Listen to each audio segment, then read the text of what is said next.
alikuwa anaumwa, nikaanza kumwombea, akatokea mashetani na waganga wanasema huyu ni marehemu mchungaji, huyu acha naye, huyu ni marehemu huyu.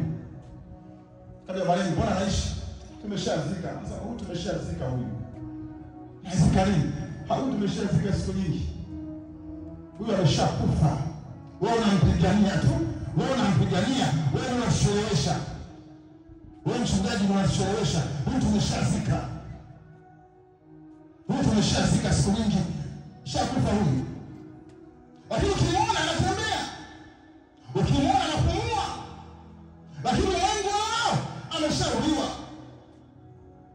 Pale ambako walikuzika, walizika biashara yako, kazi yako, ndoa yako, na kutoa katika jina la Yesu Kristo mwana wa Mungu hai.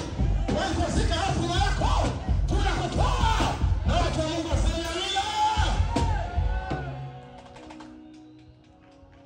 Hata kama walichimba kaburi, wakafanya ibada zao za kichawi, wakaizika familia yenu, wakaizika ndoa yako, wakazika biashara, wakazika kazi yako, wakazika huduma yako, wakasema tumeshamuua huyu. Yesu akasema hivi, mimi ndimi huo ufufuo na uzima. Yesu anaweza kutenda yote, anaweza kuponya yote, anaweza yote, anaweza kufanya yote. Wamekuzika wapi? Ndoa yako wameizika wapi? Biashara yako wameizika wapi? Mzaliwa kwanza amezikwa wapi?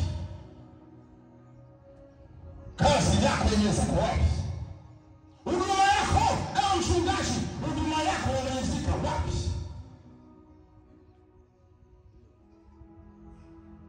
Tunapambana na kazi ya Mungu, kumbe umeshazikwa.